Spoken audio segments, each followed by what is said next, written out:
വേഗം വരുന്നവനായ യേശുക്രിസ്തുവിന്റെ നാമത്തിൽ ദൈനംദിന അപ്പം എന്ന അനുദിന വചനചിന്തയിലേക്ക് ഏവർക്കും സ്വാഗതം. ഇന്ന് ഉന്നതനായ യഹോവ എന്ന വിഷയത്തെ ആസ്പദമാക്കി ചില കാര്യങ്ങളെ നമുക്ക് ചിന്തിക്കാം. അതിനാധാരമായൊരു വാക്യം വായിക്കാം. സങ്കീർത്തനങ്ങൾ 7-ാം അധ്യായം 17-ാം വാക്യം. ഞാൻ യഹോവയെ അവന്റെ നീതിക്ക് തക്കവണ്ണം സ്തുതിക്കും, അത്യുന്നതനായ യഹോവയുടെ നാമത്തിന് സ്തോത്രം പാടും. അത്യുന്നതനായ കർത്താവ് എന്നർത്ഥം വരുന്ന ദൈവത്തിന്റെ പേരുകളിൽ ഒന്നാണ് യഹോവ ഏലിയോൻ. നമ്മുടെ കർത്താവ് അത്യുന്നതനായ യഹോവയാണ്. അവൻ ഉയരങ്ങളിൽ വസിക്കുന്നു എന്ന് സങ്കീർത്തനം 113-ാം അധ്യായം 5-ാം വാക്യത്തിൽ കാണാൻ കഴിയുന്നു. അവൻ ഉയർന്ന സിംഹാസനത്തിൽ ഇരിക്കുന്നു. ഒന്നാമതായി, അത്യുന്നതനായ കർത്താവ് നിങ്ങളെ ഉയരത്തിൽ നിന്നുള്ള അനുഗ്രഹങ്ങളാൽ അനുഗ്രഹിക്കുന്നു. അബ്രഹാം എങ്ങനെ അനുഗ്രഹിക്കപ്പെട്ടു എന്ന് നോക്കൂ. ഉൽപ്പത്തി പുസ്തകം 14-ാം അധ്യായം 18 മുതൽ 20 വരെയുള്ള വാക്യങ്ങൾ നാം വായിക്കുമ്പോൾ, ശാലേം രാജാവായ മൽക്കിസദേക്ക് അപ്പവും വീഞ്ഞും കൊണ്ടുവന്നു. അവൻ അത്യുന്നതനായ ദൈവത്തിന്റെ പുരോഹിതനായിരുന്നു. അവൻ അവനെ അനുഗ്രഹിച്ചു. സ്വർഗത്തിനും ഭൂമിക്കും നാഥനായി അത്യുന്നതനായ ദൈവത്താൽ അബ്രാം അനുഗ്രഹിക്കപ്പെടുമാറാകട്ടെ. നിന്റെ ശത്രുക്കളെ നിന്റെ കയ്യിൽ ഏൽപ്പിച്ച അത്യുന്നതനായ ദൈവം സ്തുതിക്കപ്പെടുമാറാകട്ടെ എന്ന് പറഞ്ഞു. അവന് അബ്രാം സകലത്തിലും ദശാംശം കൊടുത്തു. രണ്ടാമതായി, അത്യുന്നതനായ ദൈവം നിങ്ങൾക്ക് അത്യുന്നതന്റെ വാസസ്ഥലങ്ങളെ അഭയം നൽകുന്നു. വിശുദ്ധ ഗ്രന്ഥം സങ്കീർത്തനം 91-ാം അധ്യായം 1-ാം വാക്യത്തിൽ അത്യുന്നതന്റെ മറവിൽ വസിക്കുകയും സർവശക്തന്റെ നിഴലിൻകീഴിൽ പാർക്കുകയും ചെയ്യുന്നവൻ എന്ന് കാണാൻ സാധിക്കുന്നു. അത്യുന്നതന്റെ മറവിൽ വസിക്കുക എന്നത് എത്ര അത്ഭുതകരവും പദവിയുമായതാണ്. സർവശക്തനായ ദൈവത്തിന്റെ നിഴൽ എത്ര സംരക്ഷണമുള്ളതാണ്. അത് വേട്ടക്കാരന്റെ കെണിയിൽ നിന്നും നാശകരമായ മഹാമാരിയിൽ നിന്നും ഒരു ഉറപ്പുള്ള സങ്കേതമായിരിക്കും.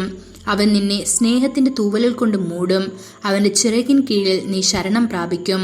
മൂന്നാമതായി, അത്യുന്നതനായ ദൈവം നിങ്ങളെ പരിശുദ്ധാത്മാവിനാൽ നിറയ്ക്കുന്നു. ഉയരത്തിൽ നിന്നുള്ള ശക്തി. യെരുശലേം നഗരത്തിൽ താമസിച്ചിരുന്ന തന്റെ ശിഷ്യന്മാർക്ക് അവിടുന്ന് വാഗ്ദത്തം ചെയ്തതുപോലെ ഉയരത്തിൽ നിന്നുള്ള ശക്തിയാൽ അവൻ അവരെ അനുഗ്രഹിച്ചത് ലൂക്കോസ് 24-ാം അധ്യായം 49-ാം വാക്യത്തിൽ നമുക്ക് കാണാൻ കഴിയും.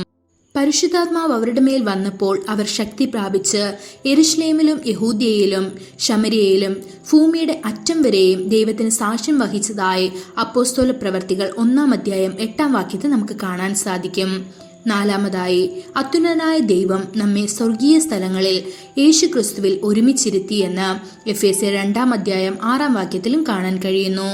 ലൗകികമായ അനുഗ്രഹങ്ങളുണ്ട്, ആത്മീകമായ അനുഗ്രഹങ്ങളും നിത്യ അനുഗ്രഹങ്ങളും ഉയരങ്ങളിൽ നിന്നുള്ള അനുഗ്രഹങ്ങളും ഉണ്ട്.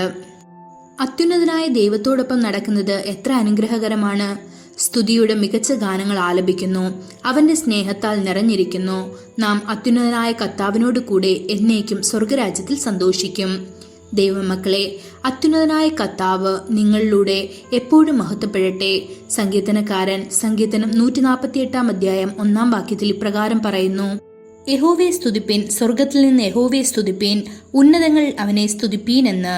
സങ്കീർത്തനങ്ങൾ 113-ാം അധ്യായം 5-ാം വാക്യത്തിൽ ഉന്നതത്തിൽ അധിവസിക്കുന്നവനായി നമ്മുടെ ദൈവമായ യഹോവയ്ക്ക് സദർശൻ ആരുള്ളൂ എന്ന് പറയുന്നു.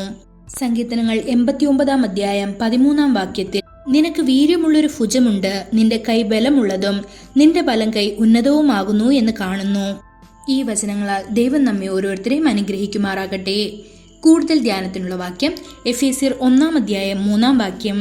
സ്വർഗത്തിലെ സകല ആത്മീക അനുഗ്രഹത്താലും നമ്മെ ക്രിസ്തുവിൽ അനുഗ്രഹിച്ചിരിക്കുന്ന നമ്മുടെ കർത്താവായ യേശുക്രിസ്തുവിന്റെ ദൈവവും പിതാവുമായവൻ വാഴ്ത്തപ്പെട്ടവൻ. ഇന്നത്തെ ബൈബിൾ വായന രാവിലെ 2 ദിനവൃത്താന്തം 10, 11, 12 അധ്യായങ്ങൾ. വൈകുന്നേരം യോഹന്നാൻ 11-ാം അധ്യായം 30 മുതൽ 57 വരെയുള്ള വാക്യങ്ങൾ. ആമേൻ.